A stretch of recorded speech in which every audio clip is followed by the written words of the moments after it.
Coach, let's hop in here. Obviously, you got a lot done in the spring period.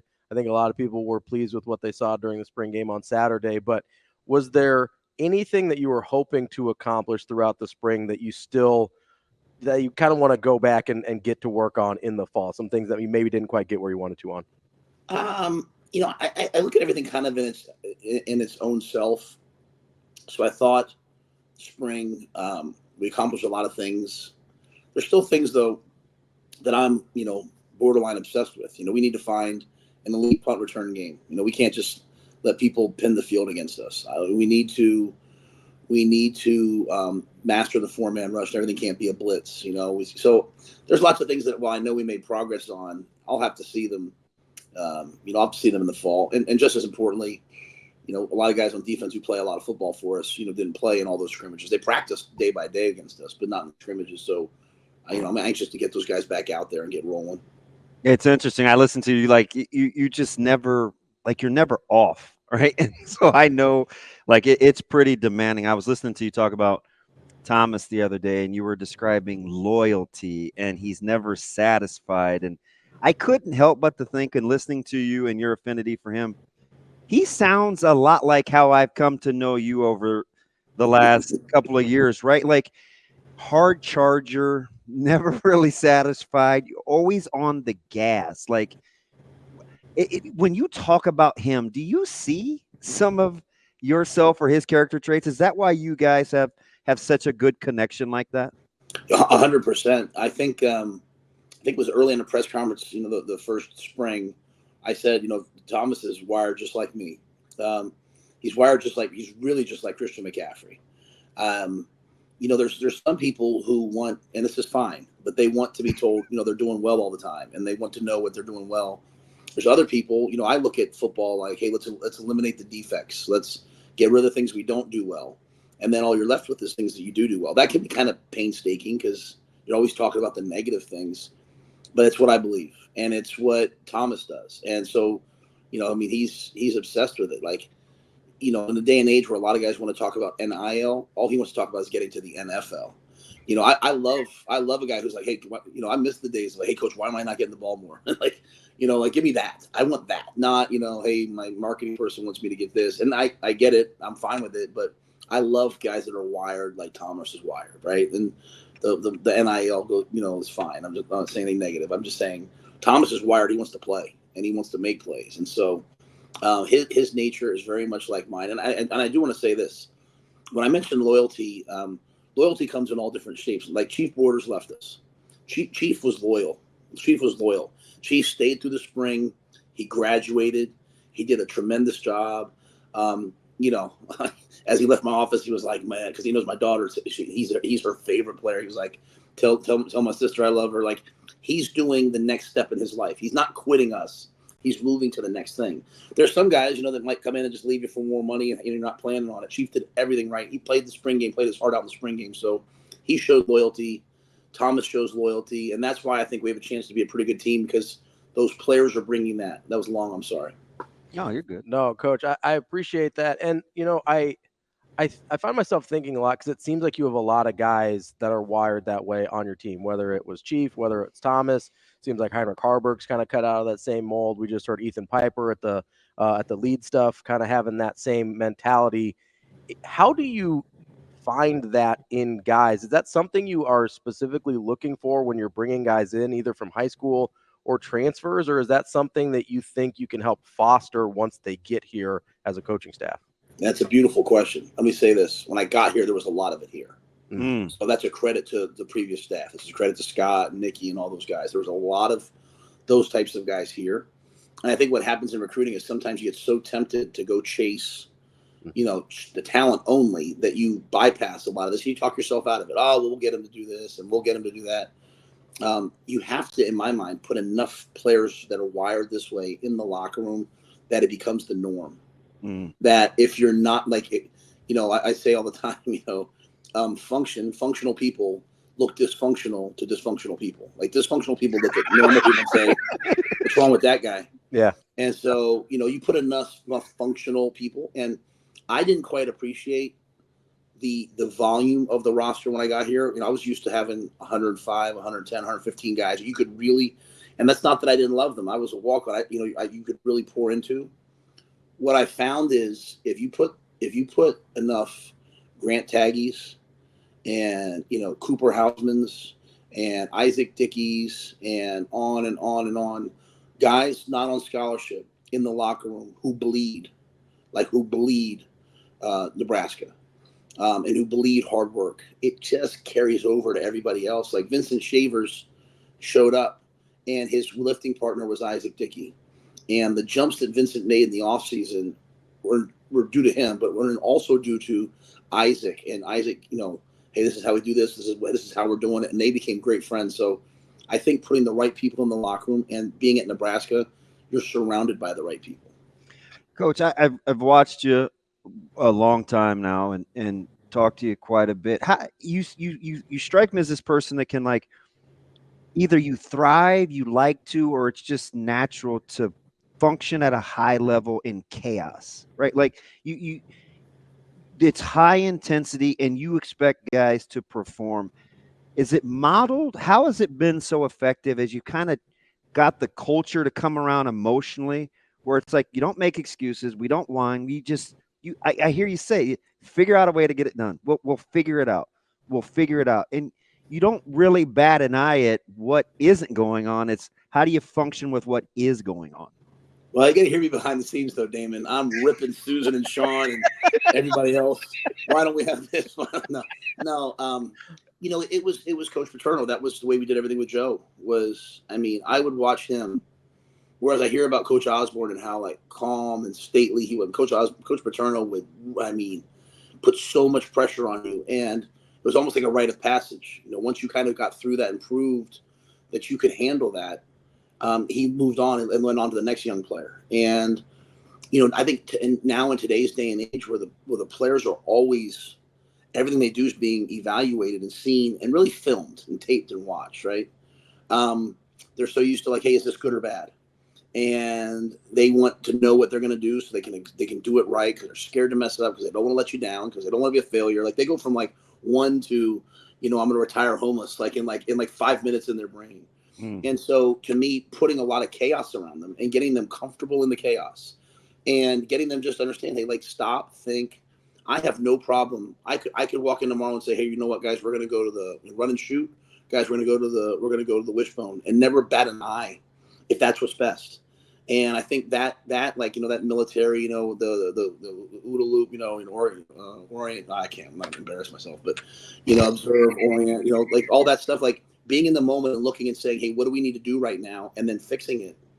I think that's really, really important. So, you've been at practice. I try to put people under a lot of pressure. I try to put coaches under a lot of pressure. It's incredible. You rarely see me, and probably last year with Heinrich a couple of times, that was probably too much. You rarely see, you don't see me ripping guys at halftime, throwing stuff. To me, you do that in the practice moments so that they're prepared for the game moments. In the game moments, you let them go thrive. We're talking with Coach Matt Rhule. Coach, when you're talking about creating these opportunities for guys to overcome adversity, right? And when I think about that, you've talked about how important that is. You don't really know about a quarterback until he gets frustrated, and what these guys look like when you start to put that pressure on them. But then I also think of this Malcolm Gladwell book that I read where it talks about, near misses versus remote misses, right? Where you put pressure on somebody and sometimes it makes them better and spurns them to greatness. And then some people crumble and it crushes their confidence on it. How do you thread that needle about giving guys opportunities to overcome adversity without kind of putting too much on them and crushing them? Well, what Gladwell's talking about really is about, the expectation and expectation theory. Like, hey, and this is really what affects our guys. Like that analogy that you're bringing up is exactly what happened to us last year. So when the bombs are going off in the distance and you can hear them, you keep waiting for them to come closer to you. And it's that expectation that leaves you with trauma. When's it my time? When's it coming? When you're walking down the street and the bomb goes off right next to you, and then another bomb goes off right next to you, you realize that every day is a gift, and you're, hey, you almost become, elated. Like, hey, I can't be hurt. I'm meant to live. You've been through the worst. Hmm. And so I think for our players, they've proven they've had all those bombs go off around them where it's like, hey, I can come back from adversity. I can handle it. But what happened to us last year was as we were sitting there in games, it's almost in the fourth quarter, like from hardly everybody, right? Oh, is this going to happen again? What's happening? You have one bad play, and everyone's like, "Oh my gosh, is this Iowa 2021 or is this Michigan 2022?" It's that expectation that then takes away our energy, which then I mean, it's all chemically biologically related. It's like we start to then play to what we think is going to happen. So for me, I loved last year. I hated the record, but I loved what we learned from it, and I loved what we took from it. It's like, hey, we can survive it. Like, think about the year. You Hmm. go 0-2, and then you win. I don't know, basically at 5 out of 6, I guess, and then you go 0-4. You know what I'm saying? Or I mean, it's wild. So like you had these stretches on the ends, and you had this time in the middle, and that didn't break you. Going 0-4 didn't break you. We're all still here. The guys didn't. Everyone didn't transfer. You didn't die. Like people still love you. So you know what? Let's not expect and wait for the worst to happen. Like those people that hear the bombs in the distance. Let's walk down the street and go take what we want. And that's where I see the team heading. How good we are to do that. We'll see. But I see us heading down the. What? Enough's enough. And I'll never forget Ethan Piper said to me at the end of the year. He said, how the Israelites they couldn't get to the promised land until the older generation had all died off.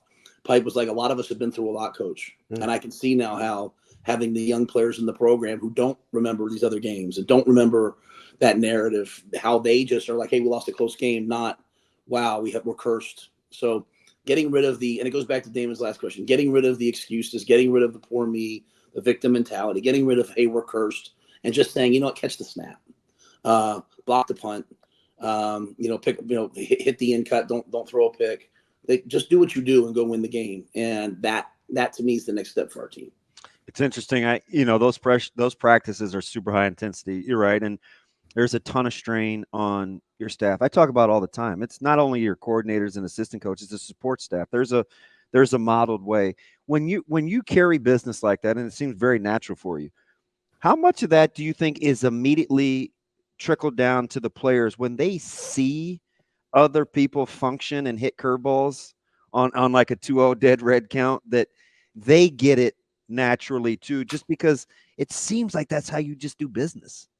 Yeah, I think you're trying to model performing under pressure, right? And you're trying to model doing hard things. I mean, like just somewhere along the way, like we had someone come in. They're like, hey, if you make a kid run for doing something wrong, now in the courts it could be bullying. And I was like, my goodness, like, so like the best parts of my life were at Penn State, where I had to do really really hard things, and that's why now, like when my son was born, and they told me they weren't sure if he was going to make it through the day, and you know Bryant now, he's 19. Oh, yeah. Like I just kept saying like, all right, well, what's the next thing? They're like, well, we're going to go do this. Okay, what's the next thing? And like controlling your heart rate, being in the moment, dealing with what's happening, not getting emotional. Like I had to do that in that moment, and that goes back to my parents, but also goes back to my time at Penn State. So how do I get that done for our players? Well, sitting there in games and losing, and going over and shaking Coach Sanders' hand, even though they tell me not to. Putting pressure on the staff, putting pressure in recruiting, Avery Gossett, Keith Williams, Susan Elza. Like that sends a message that this is a caring, not coddling environment. And but people thrive in that. And I want our players to understand we're not doing this so you can survive it. We're doing this so you can thrive in it, so that you can be excited to be in a place that challenges you in every single way. And you know what? You're going to go out into life and you're absolutely going to destroy it. Like, we had a bunch of guys no one drafted. That's the last time I'm going to let that happen. But some of those guys will make a team. Some of those guys will make a team. And a bunch of other guys went off into life, and they're going to dominate life because you've been in these high pressure environments. And now you're going to go somewhere where everyone's, leaving work at 3:30 to go to happy hour. And you're going to stay there and make 5 more calls so that you can, you can get 2 more leads. So you can make 1 more sale so that you can, you can own the bar that they're going to happy hour at someday. Like that's the whole mentality. And I think it's fun that way. I don't want to go somewhere and be laid back. I want it to be I want it to be intense. Well, and Coach, you haven't really shied away from the pressure either. I think you've said a lot of the quiet things out loud that Nebraska fans themselves are kind of afraid to say about, hey, we want to compete at the highest level again, that You said in your press conference on Saturday, hey, we're wanting to play for national championships. Like, good luck getting through 16 games with one quarterback, right? Where do you get the conviction in what you guys do as a staff to be able to say, yeah, we're not going to shy away from these are the things that we want to accomplish here, when even a lot of Nebraska fans aren't really comfortable saying it anymore? Well, I think I can't talk about Nebraska fans, but I think that what's happened sometimes is you lose touch of where you actually are. Like, we are not in the position right now, like, where I'm saying, hey, we're going to go do this right now. You have to earn the right to be in the conversation. Mm-hmm. So, like, you have to win your first. When was the last time Nebraska started off 1-0? 2019. Yeah. Like, I don't count. 2020 wasn't even. I don't count 2020. I don't know what the record was. I don't even look at it ever. But, like, 'cause that was just such a hard year, right? But. Yeah. But it's been a long time since you started off 1-0. Think of it, 1-0. So let's start off 1-0. Okay, let's not get to the first week, and I think it's responsibility of everybody. Like, you guys can do whatever you want, of course, but, like, don't let Damon be on there talking about, well, hey, we play Colorado next week. Let's see how they look. We get ready for Colorado. Like, that's not Nebraska. That's not coach. That's not coach. That on me. But I'm saying, like, think about it. So like when I got to Baylor, everyone was like, hey, we got to catch Texas and Oklahoma. I said, don't ever talk about Texas and Oklahoma in front of me. They are so far ahead of us. We have to catch Oklahoma State. We have to catch TCU. So, like, I want us to finish third in recruiting. We can't recruit with Oklahoma.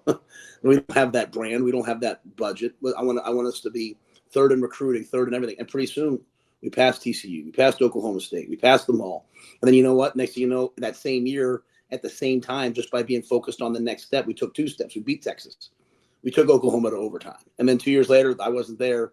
Those same group of kids won the whole thing. So what are the steps? But if you follow these steps, have a great spring, get the right roster together, improve the quarterback play. Okay, go 1-0. Okay, handle some success. What if we start winning a couple games and everyone's losing their mind? And, I'll never forget Heinrich last year. I told him, I said, hey, you hear them cheering for you? Someday they won't. And that's not about our fan base. That's just about it is. That's about life. That's about life, right? And guess what I said to Dylan on Saturday?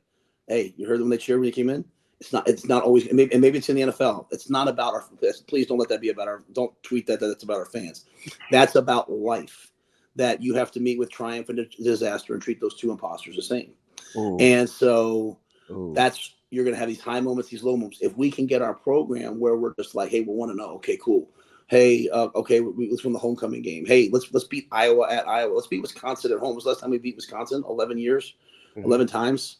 So we have all these humble steps. But if we stay humble and focus on the steps, Ravi, my thing is then we can get to maybe be in the mix, and then we can be in the conversation. So I can talk about this as a goal and then be unbelievably focused on why is there a box in the hallway on the ground during recruiting? Like, how could we have that happen?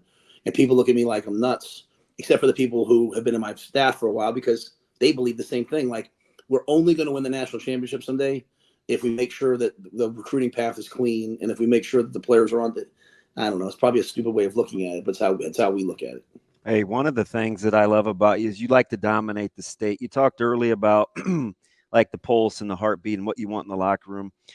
I was blown away. We've talked a lot about this in the media. You've got a youth camp coming up. It's sold out. You cross 72nd Street. It's important to you, but I won't forget the story you told me. The player that the camper that you meant that you came across, and you were like, "Hey, do you remember me?" And you were honest. You're like, "No, not really." And he's like, "No, I was in your 3rd grade camp." Like, you made this thing happen in a couple of weeks, and people have tried to pull this off for 20 years and put Nebraska's stamp on it. Why is that so important to you? Yeah, and I want to make sure I thank Abdul Muhammad. Even yesterday, we had some changes with location and some problems, and he just kept making things happen. I want to thank Keith Williams on our staff, who I said, hey, make the it's easy for me. I say, hey, put a group text with Keith and Abdul. Hey, I want to come to Omaha. I want to come to North Omaha. I want the kids that maybe won't be able to get to our camp, and we're going to come to them. And I'd like to do that other places in the state at some point. And I just said, no, you do all the work. And so Susan and Troy and Keith have done all the work. But it's important to me, man. It's so important to me. Last year we had our youth camp. And I think in 2 days, I took, I don't know, over 1,000 pictures with each kid. And I'm not like, you'll see me, people see me everywhere, like, but I don't love that. I don't love like taking a picture. I don't love getting on stage somewhere and singing. Like, I'm doing it all for the brand. I'm doing it all for Nebraska. I'm doing it all for like, hey, we have to be relevant. But I take all those pictures with those little kids, A, because I want them to have a nice experience, and B, I can't wait for the day. And Cooper Garrett's probably going to be the head coach, but I can't wait for the day a kid commits and they're posting a picture of coming to the youth camp with me when they were in 3rd grade. Mm-hmm. And here they are. Or I don't like it when the kids come to tour the facility and, you know, and they're wearing like an LSU football shirt. I'm like, that's my fault. I got to fix that. So I want all these kids. They're not all going to have a chance to go play football in Nebraska someday, but maybe they dream a little more about being a Husker football player, and maybe they make one better decision in their life, and maybe they go play youth football or youth basketball. I've seen my daughters so strongly impacted by Harper Murray, by Merritt Beeson, by Jazz Shelley, by Caitlin Clark. Like when they announced that Ice Cube was paying her $10 million to go play in that 3-on-3, I was like, put those iPads down and get your butts outside.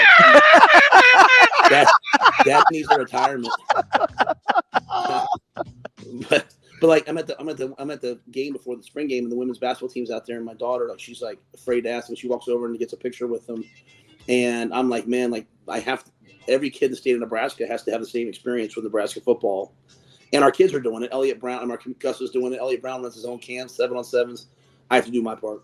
Speaking of guys sticking around, you've had not a lot of attrition in the portal, obviously.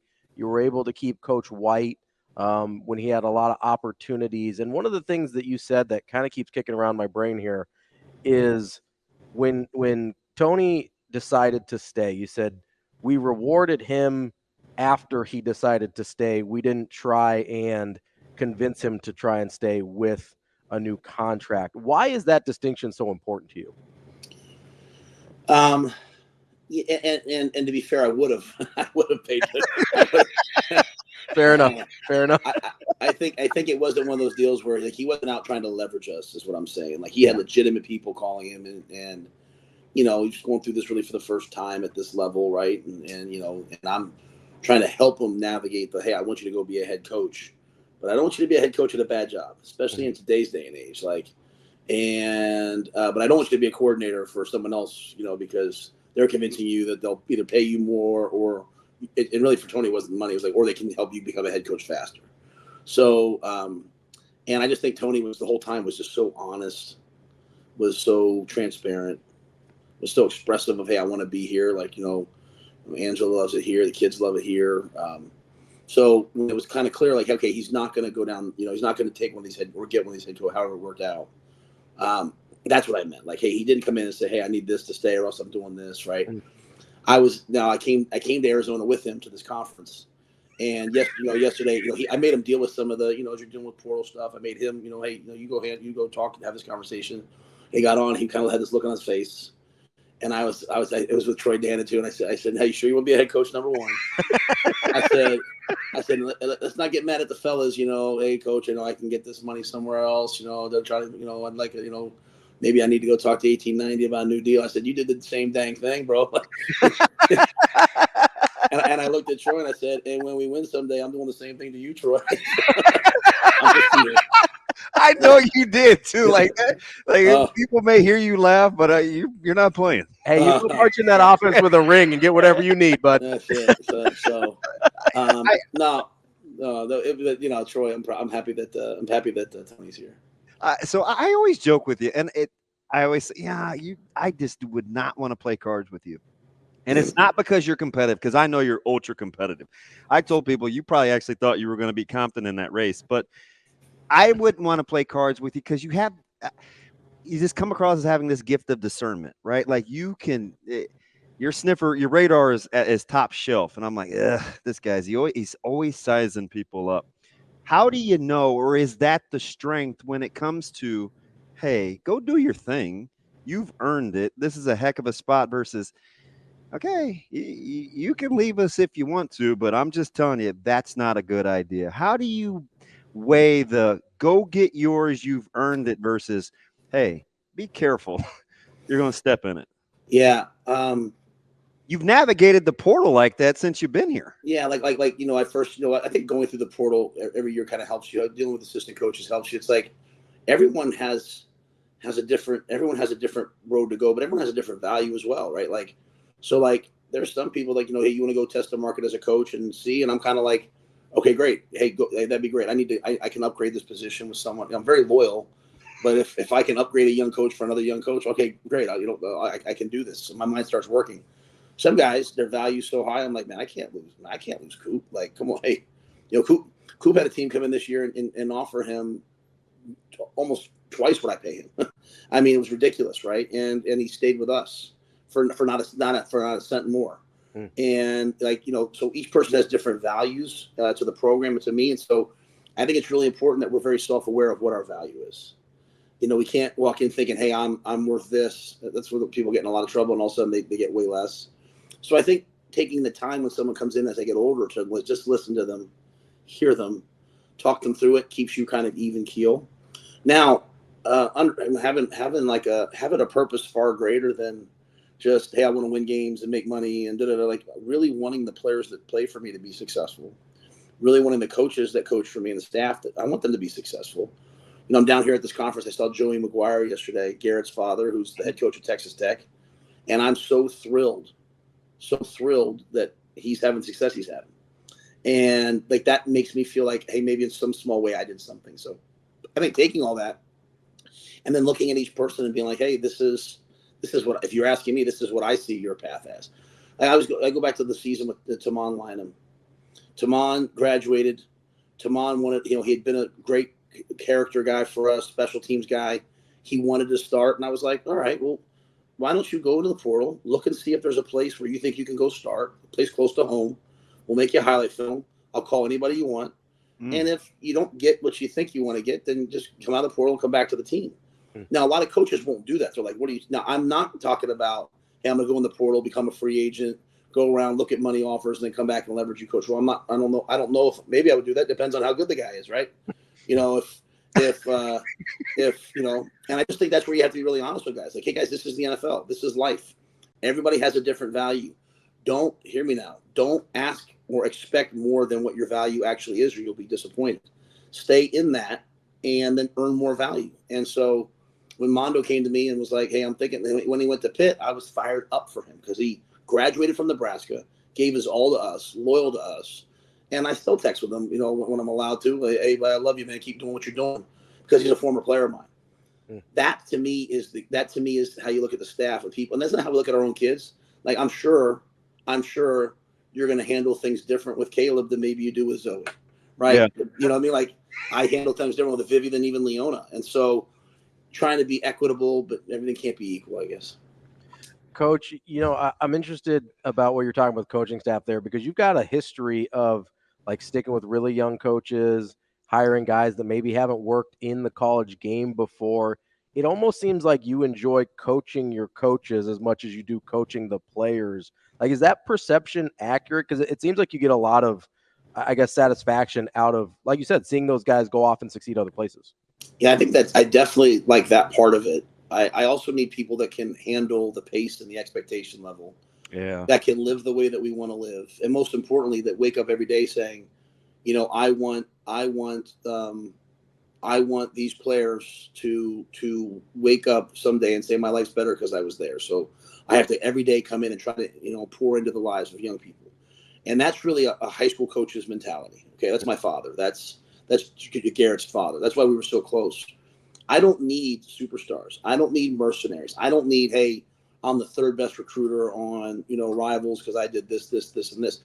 That's great if we did. I mean, Donovan got those kind of accolades last year. I'm saying I want coaches who are like, hey, that kid's a no-star recruit, and he ran a 10.6, and he's 6'2", and he can do this. Hey, I'm going to go get him and not worry about anything else other than the University of Nebraska and this roster. And so that to me is, that was the hardest part in the NFL was the staff and the turnover that's almost expected.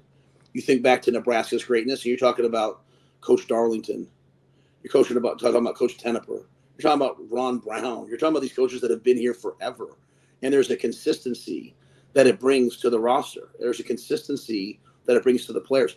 If all you ever do is fire a coach after a bad year, okay, you're telling the players, hey, when things get hard, you should leave, because you're doing the same thing as the coach. Now, if a coach isn't doing his job, not working, I got no problems. I got no problems. But guys that come in every single day and I see them fighting, scratching, clawing, like, I'm just going to try to improve the roster around them. I'm trying to improve what I'm giving them. But I want that consistency. And I'll finish it by saying this: it's why I don't want 1,000 transfers. And some of the kids got reported, like they came in somewhere in January and they tried out for the spring basically, and then the coaches sent them out somewhere else. Like, what we're doing is wrong. And so I want consistency in relationships and stability. And I want people to say, if I go to Nebraska, it's going to be a great place. Like, think about Heinrich. Like, I know people are talking about other things. Mm-hmm. To think that young man went out there in that game after winning 5 games, heard the crowd roar for a freshman, cheered him on, patted on his back, came in the next day and wasn't in the portal. You tell me any other quarterback in college football that would show how much they want to give to a university than Heinrich. And that's not Heinrich versus Danny. That's not Heinrich versus Dylan. That's all of them together. Like, you know what? There are 3 people trying to chase their dreams. And so I want to be around people like that. Whoever's going to play is going to play. Like, I want to be around people like Heinrich. I want to be around people like Sat. Like Sat, people would crush Sat to me last year. And I'm a big fan. I'm like, that. If only you knew. I said to Damon one day, you know what it is, Ravi? It's like a guy gets stabbed on the subway in New York City, and a doctor is going home from work, runs over, he tries to sew him up and save his life, right? And he's under the dire circumstances. He's working like that, and he gets to the guy gets to New York Presbyterian. And the doctor's like, "These are terrible stitches. I mean, who did these?" Yeah. Who did this? Like, judge us in year 3. Judge them in year 2. Judge us when we're in the operating room and we're we got all the utensils. Don't judge us in year 1.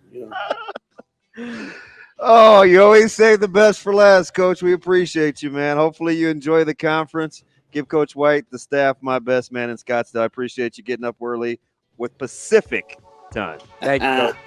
Thank you, guys. Thanks, Coach.